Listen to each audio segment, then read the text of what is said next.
everyone, my name is Julianne, and I'll be reading Mr. Happy by Roger Hargreaves.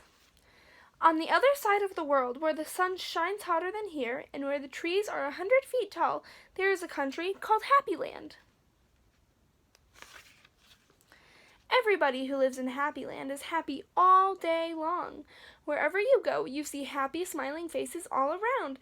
It's such a happy place that even the flowers seem to smile in Happyland.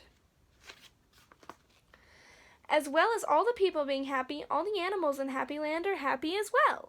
If you've never seen a mouse smile, or a cat, or a dog, or even a worm, go to Happyland. This is a story about someone who lived there who happened to be called Mr. Happy. Mr. Happy was fat and round and happy. One day, while Mr. Happy was walking through the woods, he came across something quite unusual. There, in the trunk of one of the very tall trees, was a door. Not a very large door, but nevertheless a door. Certainly a door, a small, narrow, yellow door. Definitely a door. I wonder who lives here, thought Mr. Happy to himself, and he turned the knob of that small, narrow, yellow door. The door wasn't locked, and it swung open quite easily.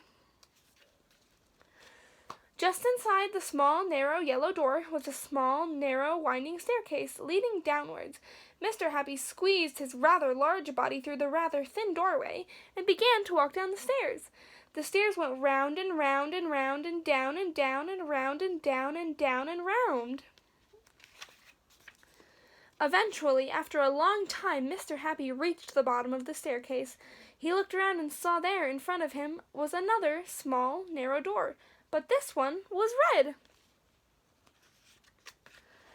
Mr. Happy knocked at the door. "Who's there?" said a voice, a sad, squeaky sort of voice. "Who's there?" Mr. Happy pushed open the red door slowly, and there, sitting on a stool, was somebody who looked exactly like Mr. Happy, except that he didn't look happy at all. In fact, he looked downright miserable. "Hello," said Mr. Happy. "I'm Mr. Happy." "Oh," sniffed the person who looked like Mr. Happy but wasn't. "Well, my name is Mr. Miserable, and I'm the most miserable person in the world." "Why are you so miserable?" asked Mr. Happy. "Because I am," replied Mr. Miserable. Mr. Happy thought. "How would you like to be happy, like me?" asked Mr. Happy. "I'd give anything to be happy," said Mr. Miserable. "But I'm so miserable, I don't think I could ever be happy," he added miserably. Mr. Happy made up his mind quickly. "Follow me," he said. "Where to?" asked Mr. Miserable. "Don't argue," said Mr. Happy, and he went out through the small, narrow, red door. Mr. Miserable hesitated, and then followed. Up and up the winding staircase they went, up and around and around and up and around and round and up until they came out into the woods.